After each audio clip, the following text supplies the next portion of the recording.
This is a PowerPoint about Rapid Spanning Tree Protocol, or RSTP. We'll be talking about what is RSTP, why you would want to use it, similarities to STP, why you would want to use RSTP is the same reason you would use STP, which is to prevent loops in a redundant network that could lead to traffic overload on your network. And you would use RSTP instead of STP because it has got a much faster convergence time. Similarities to STP, RSTP also has root bridge elections based on the lowest ID that's advertised in the BPDUS. The root port selection is based on the lowest cost from a non-root switch to the root switch. Designated root port selection is based on each LAN segment, the port advertising the lowest low cost back to the root switch.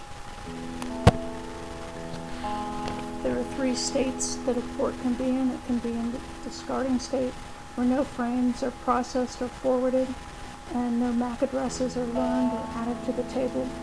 This is similar to STP's blocking state, and it's not part of the spanning tree. There's a learning state, where no frames are forwarded, but the MAC addresses are learned. It's an in-between state when a port is quickly transitioning from discarding to a forwarding state. And there's the forwarding state, which is receiving and processing frames. And this is part of the active spanning tree. You'll notice there's no listening state like there is in STP.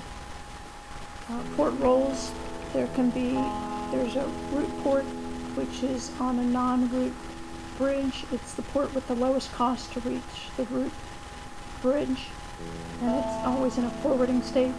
There's a designated port, and this port's also on a non-root bridge, and for each segment of the LAN, this port is responsible for forwarding all the frames from all the other switches on this part of the LAN.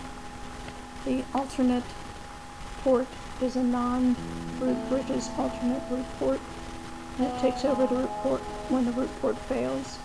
It has suboptimal BPDUs compared to the root port, but because you've got this alternate port, it helps in quickly converging after topological changes. There's a backup port, and it's on a switch that has 2 links to the same LAN segment. This port backs up the designated port, and there's a disabled state that a port can be in, and this is a shutdown port. It's not active in the spanning tree. The reason RSTP is so much faster than STP is because STP has default timers that before it can converge, it has to wait on these timers. STP leaves each interface in a current state for the set forward delay timer of 30 seconds for transitioning from blocking to forwarding. Then the switch will have to wait 20 seconds for the max age while it's waiting to figure out if the BPUs are coming from the same root port anymore. And finally, it has to wait another 15 seconds for the listening and the learning states to transition.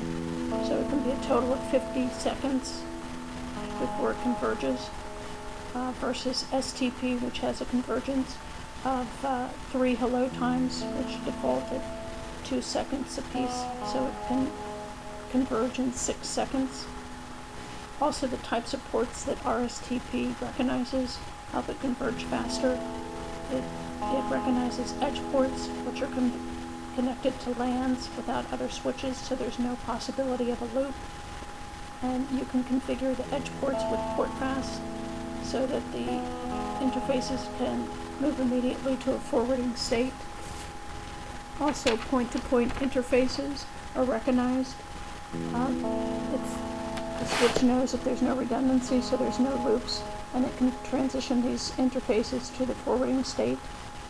If a new redundant link is added, Or there's another change, the topology. The two switches will compare BPDUs and negotiate a proposal and agreement on whether to transition to a forwarding state based on a better path.